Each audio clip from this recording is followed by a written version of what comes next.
오늘 우리가 함께 읽었던 이 신명기 8장은 우리가 너무나 잘 알고 있는 말씀이에요.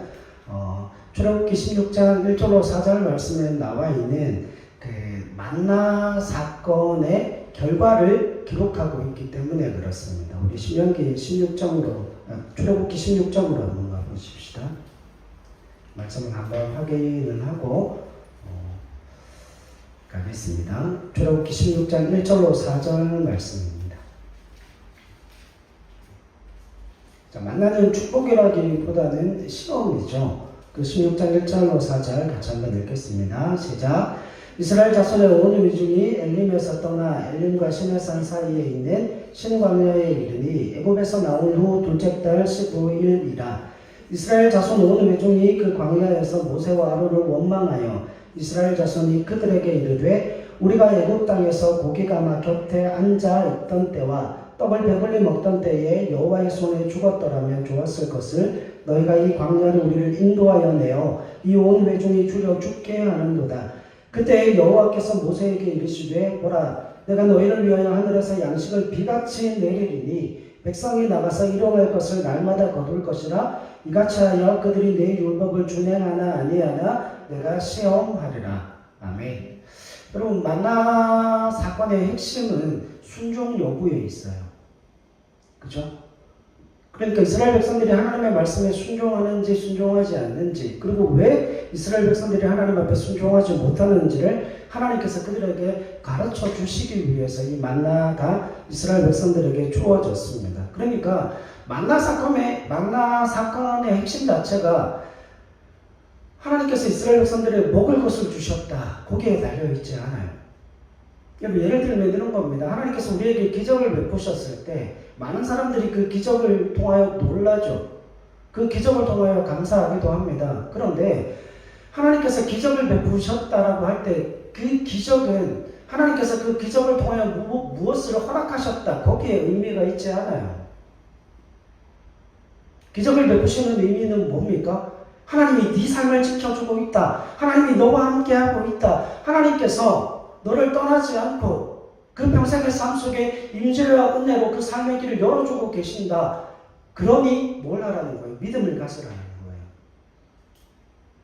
그렇죠. 그러면 여러분, 우리가 하나님 앞에 기적을 구하는 그 이유가 우리의 믿음 때문이지 그 기적 자체에 있지는 않다라고 하는 겁니다. 여러분, 인간이 하나님을 섬기며 의롭게 살고 신앙을 지켜나가는 문제에 있어서 결과적으로 하나님의 말씀에 순종하고 믿음을 지키고 신앙을 지키는 문제가 외적인 조건에 있는지 아니면 내적인 조건에 있는지를 시험하는 것이 뭐예요? 만나인 거예요. 이스라엘 백성들은 그 믿음과 신앙의 문제를 무엇으로 가졌는가 하면 외적인 문제에 있다고 생각을 했습니다. 우리가 애굽에 있었을 때 고기가 아마 곁에 있지 않았습니까? 그 먹고 입고 마시는 문제. 우리에게 충분한 돈이 있고 직업이 있고 우리의 삶 속에 그 외적인 조건이 충만하게 채워지면 우리가 예수를 믿지 않을 이유가 어디에 있습니까? 우리가 하나님 앞에 예배하지 못하고 기도하지 못하고 순종하지 못하는 건 그 외적인 조건이 준비가 되어 있지 않기 때문에 순종할 수 없는 것이지, 외적인 조건이 다 준비되고 마련되어지고 나면 우리는 순종할 수 있습니다. 이스라엘 백성들이 이렇게 하나님 앞에 이야기합니다. 여러분, 이거 어디서 많이 들은 이야기 아니에요.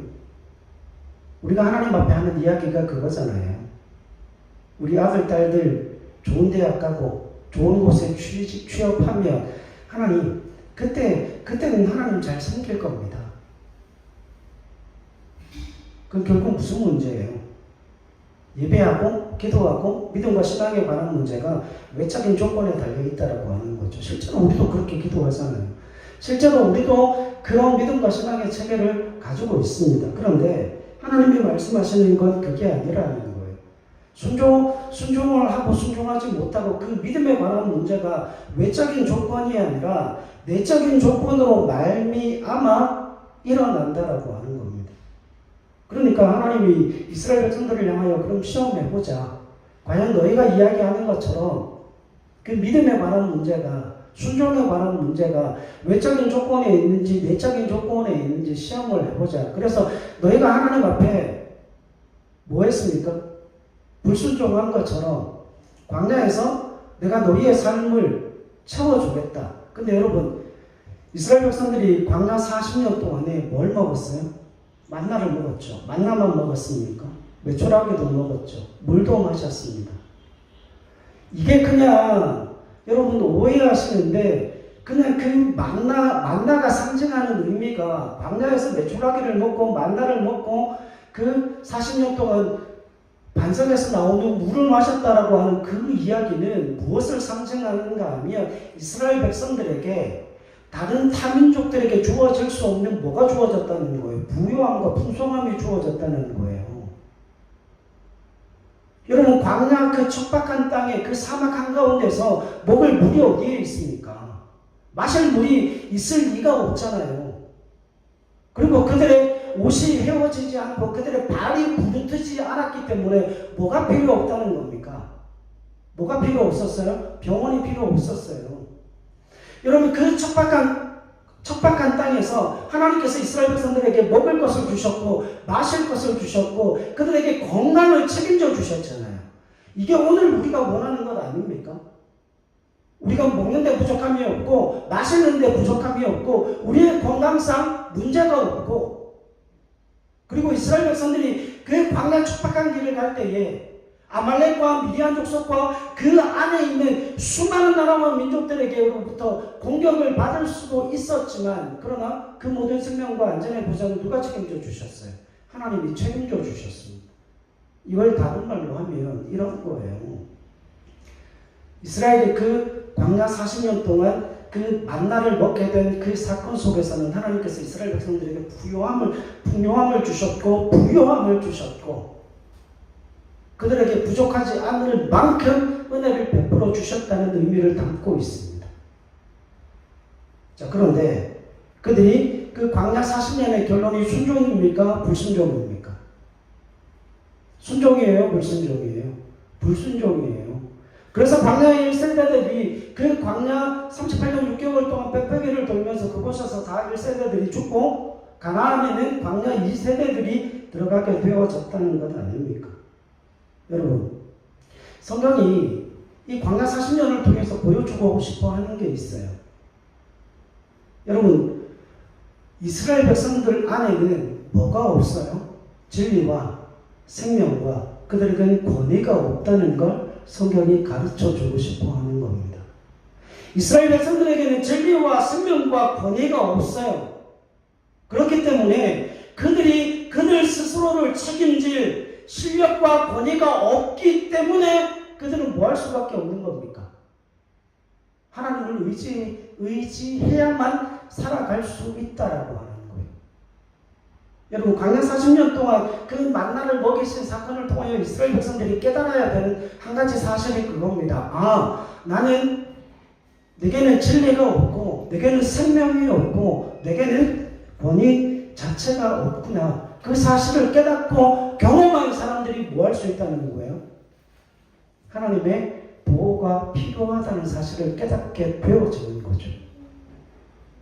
그래서 여러분 광야 40년을 통해서 이스라엘 백성들이 확인해야 될 한 가지가 있습니다. 나는 뭐가 필요하다는 거예요? 하나님의 보호와 다스림이 필요한 존재라는 사실을 깨닫는 겁니다. 왜냐하면 하나님께만 진리와 생명과 권위가 있기 때문에 그래요. 자, 그러면 여러분 보세요. 그 광야 40년을 통하여서 이스라엘 백성들이 한결같이 깨닫게 된 사실이 뭐예요? 사람이 떡으로만 사는 것이 아니요 하나님의 입으로 나오는 모든 말씀으로 살게 되어진다는 그 사실을, 여호와의 입에서 나오는 그 말씀으로 살게 되어진다는 그 사실을 이스라엘 백성들이 경험하고 실체적으로 깨닫게 되어지는 것이죠. 그리고 이게 얼마나 중요한 문제인지 모릅니다. 자, 여기서 우리가 한 가지를 좀 짚고 넘어가십시다. 여러분, 권위라는 말 알고 계십니까? 권위. 이 권위라는 말을 사전적으로 찾아보니까 이런 의미를 가지고 있어요. 다른 사람을 통솔하여 이끄는 힘. 그러니까 권위라고 하는 것이 다른 사람을 통솔하여 이끄는 힘이라고 나와 있는데 이 권위가 누구에게는 없어요. 이스라엘에게는 이 권위가 없지만 하나님께는 뭐가 있다는 거예요. 권위가 있다라고 이야기를 합니다. 자, 그런데 이 권위가 어떻게 세워지는가가 중요해요. 우리가 여기에 대해서 확신을 가지지 못하니까 이스라엘 백성들도 거기에 대해 확신이 없으니까 순종을 하지를 못하는 겁니다. 우리의 믿음이 날마다 흔들리는 이유가 뭔가 하면 이 권위에 대한 뭐가 없어요. 정확한 지식과 이 권위에 대한 믿음이 없어서 자꾸 흔들리는 거예요. 여러분, 이스라엘은 먹고 사는 문제가 해결되면 얼마든지 순종할 수 있다라고 누가 이야기를 합니까? 이스라엘 백성들이 이야기를 하는 거잖아요.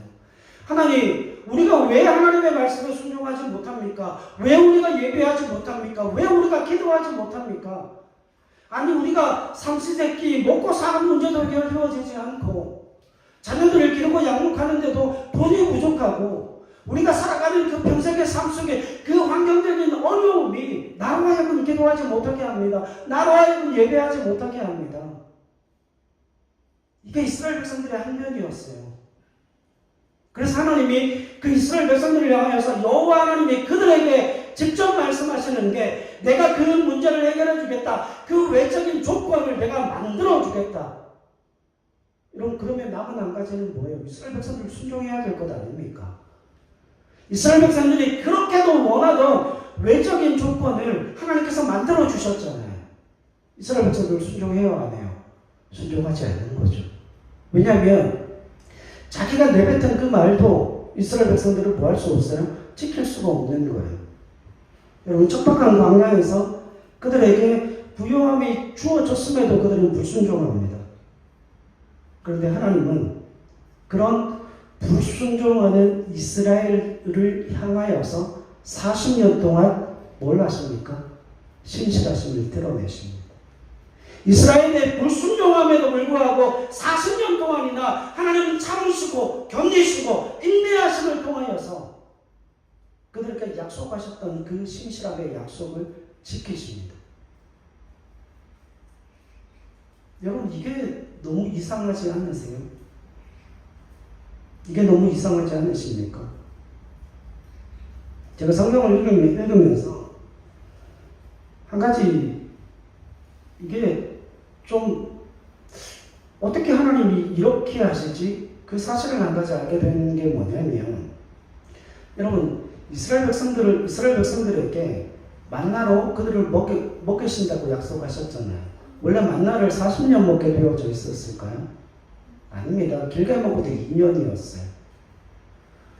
애굽에서 탈출하여 시내산까지 올 때 3개월, 그리고 거기서 말씀을 주고 그 말씀을 모세로 하여금 가르치게 하실 때에 11개월. 그죠? 그리고 난 다음에 민수기에서 다시금 이동하라고 그러셨을 때 좋게 가도 3년짜리는 갈 수 있는, 그러니까 만나를 아무리 최대한 먹어도 2년이었어요. 근데 그 만나를 몇 년을 먹습니까? 40년을 먹습니다. 근데 하나님이 길게 잡아도 2년만 먹으면 될 그 만나를 40년 동안 그들에게 먹이셨는데, 그러면 38년을 만나를 더 먹게 되었잖아요. 성경에 정확하게 이야기할 때 뭐라고 이야기하는가 하면 이스라엘 백성들이 가나안 땅에 들어가서 그 땅의 소출을 먹은 그 다음 날에 만나가 그쳤다라고 그랬거든요. 그러면 가나안 땅의 소출을 먹으면 만나는 더 이상 필요가 없는 겁니다. 왜? 하나님의 약속이 이루어졌으니까.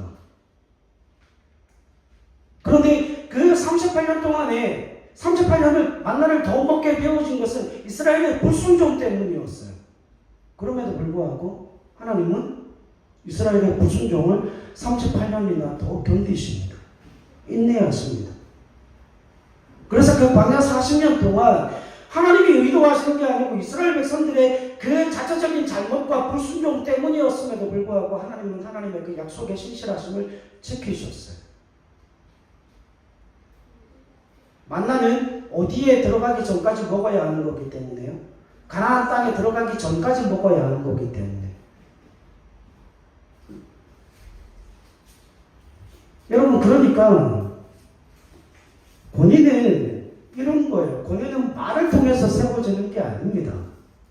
권위라고 하는 건 말을 통해서 세워지는 게 아니고 그 말에 대한 신실함을 통하여서 세워지는 거예요.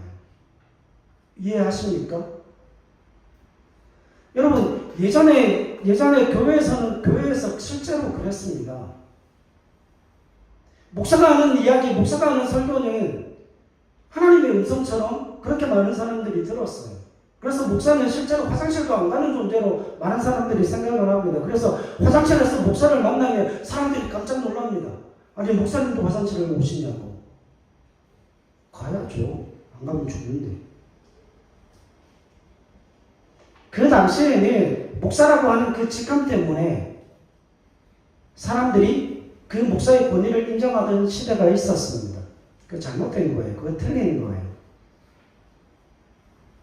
여러분, 권위라고 하는 건 그냥 세워지는 게 아니라 권위라고 하는 건 그 말에 대한 신실함이 권위를 가져다 주는 겁니다. 여러분, 우리가 왜 하나님을 경외하고 하나님이 권위가 있는 분이시고 그 하나님이 왜 능력에 충만한 하나님이시라 이야기할까요? 하나님이 말씀하신 그 말씀의 약속이 내 삶 속에 이루어지지 않으면 우리는 그 하나님의 말씀에 대한 권위를 인정하지 않습니다. 그건 불가능한 일 아닙니까? 근데 왜 성경은 하나님의 말씀에 권위가 있다라고 이야기를 하는가 하면 하나님은 그 말씀에 대해서 자신의 생명을 버리시기까지 자신의 생명을 걸고 그 말씀을 이루시고 성취하시는 하나님이시기 때문에 그러면 보세요. 광야 40년 동안에 이스라엘 백성들은 자신이 했던 말 먹고 입고 마시는 문제가 해결되면 우리도 하나님 섬깁니다. 근데 결과는 불순종이었어요. 그럼 그들이 권위를 가질 수 있습니까? 가질 수 없습니까? 그들은 거짓말장인 거예요. 그들에게는 권위가 없는 거예요. 자신이 한 그 말도 지킬 수 없는, 책임질 수 없는 연약한 존재라는 사실이 40년 광야 생활을 통해 드러난 겁니다. 그럼 하나님은요? 하나님은 그 말씀의 권위를 신실하게 지키시는데 그 말씀의 권위를 신실하게 지키실 때 어떤 신실함으로 이스라엘 백성들에게 그 말씀의 권위를 지키시는가 하면 비록 그가 선택한 나라와 민족이 불순종할지라도 그 수치와 모욕을 참고 견디고 인내하시고 받아내시면서까지 뭐 하시는 분이세요? 말씀의 신실하심을 지키시는 하나님이시라고 하는 거죠. 그래서 여러분, 이스라엘은 뭐가 없는 겁니까? 광야 40년들을 통하여서 이걸 깨닫게 된 겁니다. 아, 나는 신실하지 못하다. 나는 내가 한 말조차도 책임질 수 없는 존재다. 그러나 하나님께는 진리가 있고 생명이 있고 권세와 능력을 가지고 계신 하나님이시다. 그걸 이스라엘 백성들이 40년 광야 생활 동안 깨닫게 되어지는 거예요. 자, 그러면 여러분, 이스라엘 백성들은 어떻게 살아야 할까요? 신명기 8장으로 다시 한번 가보십시다. 신명기 8장 17절로 20절입니다. 신명기 8장 17절로 20절 읽읍시다. 시작. 그러나 내가 마음에 이르기를 내 능력과 내 손의 힘으로 내가 이 재물을 얻었다 말할 것이나 내 하나님 여호와를 기억하라. 그가 내게 재물을 얻을 능력을 주셨습니다. 이같이 하시면 내 조상들에게 맹세하신 언약을 오늘과 같이 이루려 하심이니라. 내가 만일 내 하나님 여호와를 잊어버리고 다른 신들을 따라 그들을 섬기며 그들에게 절하면 내가 너희에게 증거하노니 너희가 반드시 멸망할 것이라. 여호와께서 너희 앞에서 멸망시키신 민족들 같이 너희도 멸망하리니 이는 너희가 너희 하나님 여호와의 소리를 청종하지 아니함이니라. 아멘. 여기서 두 가지를 경고합니다. 첫 번째는 뭐 하지 말라고요? 우상을 섬기지 말라고 이야기합니다. 그리고 두 번째는 교만하지 말라고 이야기를 해요. 자, 여러분, 우상 숭배와 교만은 세트예요. 1+1입니다. 우상 숭배하는 자가 교만해져요. 교만한 자가 우상 숭배를 하게 되어져 있습니다. 여러분, 가나안 땅에 들어가면 하나님께서 왜 이 두 가지 우상을 섬기지 말고 교만하지 말라라고 이야기를 하시는가 하면 가나안 땅에 딱 들어가면 들어가자마자 이해 충돌이 생겨요. 이건 분명합니다. 여러분, 가나안 땅에 들어갈 때에 하나님이 이스라엘 백성들에게 순종해야 할까요? 이스라엘 백성이 하나님께 순종해야 하는 겁니까? 이스라엘 백성이 하나님의 선택한 민족으로서 제사장 나라로서 하나님의 소유된 백성이지 하나님이 이스라엘의 소유가 아니라는 거죠. 근데 이게 뒤바뀌는 역사가 일어납니다. 여러분, 한 가지 질문하십시다. 우리의 삶 속에 우리의 인생의 목적과 내용과 그 모든 어떻게 살아야 할 방법들을 누가 정하십니까? 누가 정해요? 여러분, 예수 믿는 사람들 중에 그걸 내가 정한다라고 이야기하는 사람은 없어요. 근데 교회 문만 열고 나가면 지멋대로 살아요. 왠 줄 아십니까? 교회 문을 열고 나가는 그 순간 그 땅이 가나안 땅이거든요. 교회 문을 열고 나가는 순간 이해 충돌이 생기는 거예요. 여러분, 우리의 인생의 목표와 내용과 그 모든 방법들을 하나님이 정하실 때 하나님이 그 방법을 어떻게 정해 놓으셨는가 하면 하나님의 자녀답도록 진리와 의를 목표와 내용으로 하여 그들의 삶을 살아내기를 원하십니다. 그래서 여러분, 제가 말씀드렸죠. 금요일날 말씀드렸잖아요. 가나안 땅에서는 뭘 쌓으면 안 됩니까? 빗장을 쌓으면 안 됩니다. 가나안 땅에 들어가는 이스라엘은 거룩한 성 예루살렘이 되어짐을 통하여서 그 예루살렘은 성곽 없는 성이 되어짐을 통하여 누구든 들어올 수 있고 누구든 이스라엘 그 예루살렘이 향유하는 그 모든 은혜와 유익들을 함께 혜택을 나누는 그 존재로 하나님께서 그들을 가나안 땅에 들여보내시는 거예요. 그래서 여러분, 그 땅에 들어가는 하나님의 자녀들의 자녀다운 삶은 빗장을 치는 삶이 아니라 그 삶을 개방함을 통해서 내가 받은 그 하나님의 은혜와 자비와 긍휼이 흘러가는 삶이에요. 그런데 자꾸 우리는 욕심과 쾌락과 자존심을 목표로 삼습니다. 그래서 뭘 섬기죠? 바알과 아세라를 섬깁니다. 이걸 조심하셔야 돼요. 하나님 내게 10만 원만 더 주시면 나 열심히 살아볼게요. 하나님 내게 100만 원만 더 주시면 하나님 내가 정말 열심히 살아볼게요. 아니에요. 그거 아니에요. 자신의 욕심과 쾌락과 자존심을 충족시키기 위하여 우상을 섬기기 시작하는 거예요. 그게 바알과 아세라입니다. 여러분, 하나님을 여전히 섬기고 있어요. 하나님을 여전히 섬기고 있음에도 불구하고 교회 안에서 하나님을 열심히 섬기다고 문을 딱 열고 나가는 그 순간에 가나안 땅과 딱 맞닥뜨리고 가나안 땅에 발을 딱 들여놓으면 그때부터 이해 충돌이 발생을 하는데 거기서 하나님의 자녀다움이 날마다 상실되는 그 경험을 하면서 살죠. 여러분, 우상을 섬기며 자기의 헛된 자존심을 쫓는 자들의 두드러진 특징이 교만함이에요. 자, 내가 교만한지 교만하지 않은지 그걸 정확하게 측정할 수 있는 방법이 있습니다. 자존심이에요. 자존심. 신명기 24장으로 한번 가보십시다. 신명기 24장 17절로 22절 말씀입니다. 신명기 24장 17절로 22절 같이 읽읍시다. 시작. 너는 객이나 고아의 송사를 억울하게 하지 말며 과부의 옷을 전당 잡지 말라. 너는 애굽에서 종되었던 일과 내 하나님 여호와께서 너를 거기서 속량하신 것을 기억하라. 이러므로 내가 내게 이 일을 행하라 명령하노라. 네가 밭에서 곡식을 벨 때에 그 한 묻을 밭에 잊어버리거든 다시 가서 가져오지 말고 나그네와 고아와 과부를 위하여 남겨두라. 그래야면 내 하나님 여호와께서 내 손으로 하는 모든 일에 복을 내리시리라. 내가 내 감람나무를 떤 후에 그 가지를 다시 살피지 말고 그 남은 것은 객과 고아와 과부를 위하여 남겨두며 내가 내 포도원의 포도를 딴 후에 그 남은 것을 다시 따지 말고 객과 고아와 과부를 위하여 남겨두라. 너는 애굽 땅에서 종되었던 것을 기억하라. 이러므로 내가 내게 이 일을 행하라 명령하노라. 아멘. 여러분, 이게 뭔가 하면 교만하다는 건 자꾸 자신 쪽으로 뭔가를 자꾸 소유하려고 하는 거예요. 여러분, 우리는 이웃이 잘 되는 거에 대해서 불만이 없습니다.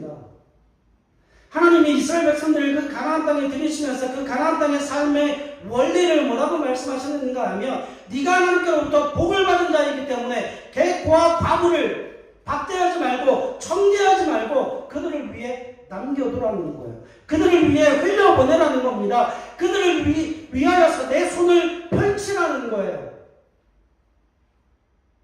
근데 여러분, 우리가 그걸 붙드는 그 순간에 다른 누군가를 위한 삶이 포기되어진다라고 하는 것이죠. 여러분, 이게 굉장히 힘든 문제예요. 교만한 사람들의 특징 중에 한 가지가 이겁니다. 내가 했다는 거예요. 내가 했다. 내가 열심히 살았다. 내가 최선을 다했다. 근데 여러분, 우리 신명기 8장 17절부터 보셨죠? 하나님이 재물 얻을 능을 주신 거예요. 그 재물 얻을 능이 뭔 줄 아십니까? 그게 직업입니다. 그 직업에서 종사할 수 있는 건강입니다. 그리고 지식과 재능을 우리에게 허락하신 거예요. 그런데 우리가 하나님으로부터 그걸 받았음에도 불구하고 그게 하나님으로부터 주어진 게 아니라 내가 그 일을 이루어냈고 내가 그 일을 했다는 거예요. 여러분 생각해 보십시오. 그게 내 피땀 눈물인데 그걸 어떻게 흘려보냅니까? 그건 불가능하거든요. 여러분, 자비와 긍휼을 흘려보내는 건 무엇 때문에 가능한 줄 아십니까? 내가 누군가로부터 자비와 긍휼을 받은 존재이기 때문에 그걸 흘려보낼 수 있는 거예요. 여러분, 하나님께서 이스라엘 백성들이 가나안 땅에 들여보내시면서 가장 중요하게 생각하시는 게 그거잖아요. 신명기의 주제가 그거 아닙니까? 네가 짓지 않은 집, 네가 심지 않은 열매, 그게 하나님으로부터 이스라엘 백성들에게 주어졌으니까 네가 소유한 그 모든 것들이 하나님에 의하여 너희에게 자비와 긍휼과 그 사랑으로 주어졌으니 너희가 받은 그것을 가지고 뭐 하라는 겁니까? 너희 혼자 잘 먹고 잘 사는 게 죄라고 이야기하세요. 그걸 감사하게 흘려보내라고 이야기하십니다. 여러분, 우리 교회 시스템이 바뀌었죠. 우리 교회 참 많은 게 바뀌었잖아요. 그렇죠? 우리가 매일 기도하시는 그 장로님 계시잖아요. 그렇죠? 김모 장로님. 뭐 후배이기도 하지만 굉장히 본받을 것도 많고 개인적으로 굉장히 감사한 마음을 가지고 있어요. 근데 그분이 이야기를 나누다가 저 집사람하고 동기니까 가끔 통화를 하면서 그런 이야기를 합니다. 자신이 지금 그만큼 부를 이루고 그걸 가지고 뭐 우리 교회뿐만 아니라 정말 많은 사람들에게로 하나님의 그 사랑을 흘려보냅니다. 선교적 사명을 잘 감당하고 있어요. 근데 그렇게 흘려보낼 수 있는 이유를 이렇게 이야기를 해요. 내가 대학 다닐 때 다 알지 않냐. 차비가 없어서 2시간, 3시간도 걸어 다니고 정말 차비가 없어서 선배 밥 좀 사줘. 얘들아 밥 좀 먹자. 그렇게 이야기를 하는데 웃으면서 그렇게 이야기를 했지만 주머니에 학식 먹을 2,500원이 없어서 친구 자취방에 가서 야 밥 좀 내놔라. 밥 좀 줘라. 그러고 밥을 먹고 다니고 그렇게 힘들고 어려운 시간을 나도 지나왔는데 어떤 특정한 계기가 있어서 돈이 한 20만 원이 필요했는데 자기 교회의 형이 그 돈을 줬답니다. 그 돈을 줬는데 나중에 이제 그 돈을 갚으려고 그러니까 그 형님이 하시던 말씀이 야 이거 나한테 갚지 말고 네가 살면서 돈 많이 벌거든. 너처럼 내가 너한테 그렇게 그 물질을 흘려보냈던 것처럼 너보다 더 힘들고 어려운 사람들에게 그 물질을 흘려보내라. 근데 그게 그 흘려보내라는 그 이야기가 마음에 꽂히는 거예요. 근데 여러분 대학 다닐 때 정말 가난한 친구였거든요. 그러니까 지금 이렇게 뭐 사업을 하고 일을 하고 그럴 생각을 전혀 못했었죠. 그런데 지금 그와 같은 일들을 잘 감당하면서도 하나님 앞에 원망하고 불평하는 게 아니고 자기가 피땀 흘려 번 그 물질을 흘려보내면서도 그렇게 감사할 수 있는 유일한 이유가 뭔지 아십니까? 자기가 그 은혜의 혜택을 받은 자기 때문에 그래요. 그 자비와 긍휼을 몸소 경험하고 체험했기 때문에 나를 통하여서 그게 흘러가는 게 당연하다라고 이야기를 하는 겁니다. 여러분 그게 얼마나 감사합니까? 그게 믿음이고 그게 사랑이고 그게 은혜인 겁니다. 여러분 그 마음과 형편을 누구보다 잘 알기 때문에 그걸 흘려보내고 그와 같은 사명을 감당할 수 있는 거예요. 여러분 이걸 기억하셔야 합니다.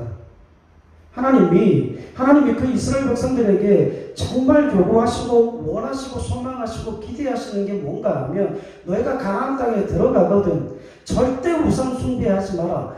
그 우상 숭배를 통하여서 너희에게 교만이 들어오게 되면 너희 주변에 있는 객, 고와 과부들은 다 죽임을 당하게 되고 그들은 결국 힘있고 권력 있는 자 아래에서 노동력의 착취를 통하여서 그들은 더 가난하게 되지만 그들을 부리는 그 권세 있는 자들은 그 착취력을 통하여서 더 큰 부를 이루게 될 거다. 그렇기 때문에 너희는 그 땅에 들어가거든 빗장을 치고 성을 쌓아서 생명의 보장과 그 안전의 보장을 너희 힘으로 하려고 하지 말고 사방이 다 터져 있는 예루살렘과 같이 내가 너희를 불손가옥으로 지켜줄 것이니 너희는 그 땅에 들어가서 하나님의 자녀답게 하나님의 백성답게 객, 고와 과부에게 하나님의 자비와 긍휼을 베풀며 하나님의 나라를 이루고 살라 요구하시는 거죠. 여러분 그런데 오늘 말씀의 결론이 이거예요. 지금 이 말씀이 어디에서 주어집니까? 가나안 땅이에요? 아니면 가나안 땅이 아니에요? 가나안 땅이 아니고 모압 평지라고 하는 곳입니다. 그 모압 평지에서 이제 이스라엘 백성들이 모세의 설교를 듣고 요단을 건너 어디로 갑니까? 가나안 땅에 입성하고 들어가는 거예요. 그러면 여러분 오늘 본문의 말씀이 모압 땅에서 주어졌다라고 하는 건 이스라엘 백성들에게 가나안이라고 하는 그 땅이 어떻게 주어져 있는 거예요? 기회로 주어져 있는 거예요. 아직 들어간 게 아니잖아요. 아직 들어간 게 아니고 가나안 땅은 아직 들어가지 못했지만 광야는 이미 지나왔잖아요. 그러면 가나안 땅은 이스라엘 백성들에게 어떤 땅입니까? 기회의 땅이에요. 모압 평지는 지금 모세가 이스라엘 백성들에게 말씀을 전하고 있는 그 모압 평지는 기대와 하나님의 역사적인 그 임재와 하나님의 은혜를 마음껏 희망하고 소망하고 기대하는 장소가 되어지고 있다라고 하는 겁니다. 왜냐하면 이제 이스라엘 백성들이 광야로 돌아가는 백성들이 아니라 가나안 땅으로 들어가는 백성들이기 때문에 하나님께서 지금 모압 평지에서 너희가 순종해야 한다. 너희가 하나님의 말씀을 따라야 한다. 하나님의 자녀답게 살아야 한다. 그렇게 이야기하시는 가장 중요한 이유는 무엇인가 하면 너희에게 기회가 있다는 거예요. 그 기회를 놓치지 말라는 겁니다. 그 기회는 무슨 기회입니까? 순종할 수 있는 기회라는 거예요. 하나님이 진리와 생명과 은혜와 능력에 충만하신 분이시기 때문에 그분이 말씀을 이루실 거야. 그분이 그 말씀을 책임지실 거야. 그분이 그 순종에 대한 열매를 맺게 하시고 그 순종에 대한 은혜와 영광을 그 땅에서 누리게 하실 거라고 하는 그 분명한 약속을 허락하고 계십니다. 여러분 가나안 땅은 그저 순종하는 땅이 아니라 가나안 땅은 순종에 대한 결실이 맺히는 땅이에요. 저는 이게 너무 감사해요. 가나안 땅은 순종에 대한 결실이 맺히는 땅이기 때문에 그 모압 평지에서 설교를 듣고 있는 그 이스라엘 백성들에게는 열매 맺을 기회가 주어진 겁니다. 열매 맺을 기회가 주어졌다라고 하는 건 여러분 우리에게 기회가 있다는 거예요. 사랑하는 여러분 이번 한 주간 어떻게 사실랍니까? 여러분 지금 우리가 함께 함께 예배드리고 있는 이 땅이, 여기가 바로 모압이에요. 문을 열고 나가는 바로 그 순간이 여러분들이 가나안 땅에 발을 딛는 그 땅이 될 겁니다. 그 땅은 도전하는 땅이에요. 열매 맺는 땅이에요. 결실하는 땅이에요. 생명의 열매, 진리의 열매, 물질의 풍성함이 은혜와 축복으로 맺혀서 그걸 객과 고아와 과부들에게 흘려보낼 수 있는 그 열매로 생명을 얻고 그 열매로 사람을 살리는 그 은혜가 흘러가는 그 가나안 땅이 우리 앞에 펼쳐져 있는 겁니다. 여러분, 말씀의 권위를 인정하실 수 있기를 바라요. 모세가 이스라엘 백성들에게 이렇게 설교할 수 있는 유일한 이유와 근거는 그겁니다. 40년 동안 시험했잖아요. 하나님의 말씀이 이루어지는지 아닌지를 시험했지 않습니까? 그런데 결론은 그겁니다. 이스라엘 백성들도 나도 나 자신을 신뢰할 수 없다는 거예요. 그러나 나는 나를 신뢰하지 않지만 내게 말씀하시는 그 하나님의 말씀의 권위는 반드시 이루어지고 그 말씀의 신실함을 이루시는 분이시기 때문에 나는 나를 신뢰하지 않고 하나님의 말씀을 신뢰한다는 겁니다.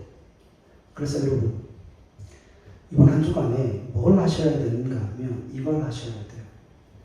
그 말씀의 권위의 생생함을 경험하는 한 주간이 되셔야 합니다.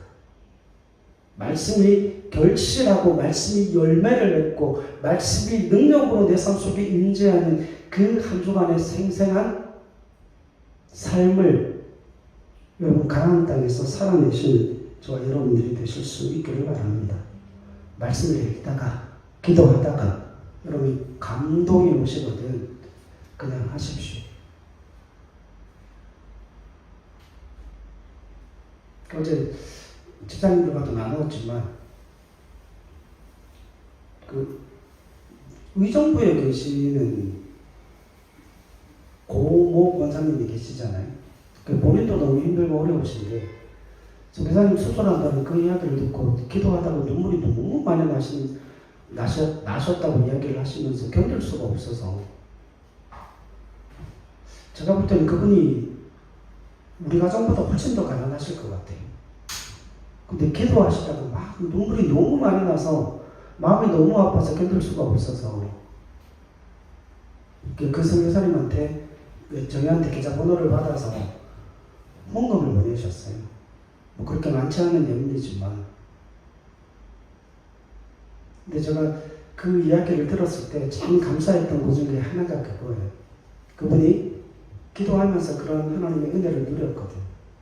그런 그 마음을 치면서 그 마음 속에서 정말 내가 뭔가를 하고 싶은데 미루지 않고 그걸 헌금을 했어요. 여러분 그게 얼마든 상관없어요. 중요한 건 그게 아니에요. 중요한 건 뭔지 아십니까? 순종하셨다는 거예요. 하나님 어떻게 역사하시고 하나님께서 어떻게 열매를 맺으실지 저는 모르겠지만 제가 분명히 확신하는 것 한 가지는 있습니다. 주님이 그분에게 재물을 얻을 능을 주실 겁니다. 주님이 그분에게 이웃을 섬길 수 있는 물질을 허락하실 겁니다. 왜? 주님의 약속이기 때문에. 그래서 여러분 그렇게 기도하십시오. 하나님 우리가 열심히 밭갈겠습니다. 열심히 농사하겠습니다. 열심히 일하겠습니다. 그리고 한 귀퉁이를 남겨두겠습니다. 내 이웃을 위해, 가난한 자들을 위해, 병든 자들을 위해 그 한 귀퉁이를 남겨두겠습니다. 하나님 남겨둘 수 있는 재력과 재물과 능력을 허락해 주십시오. 그리고 이번 한 주간의 삶을 통하여서 그렇게 순종함을 통하여서 하나님 주시는 그 열매를 맛보고 경험할 수 있는 저와 여러분들이 되실 수 있기를 바랍니다. 여러분 자신을 신뢰하지 말고 말씀의 권위를 가지고 계시는 그 주님의 말씀에 순종할 수 있는 한 주간의 삶이 되실 수 있기를 주님의 이름으로 간절히 부탁을 드립니다. 기도하겠습니다.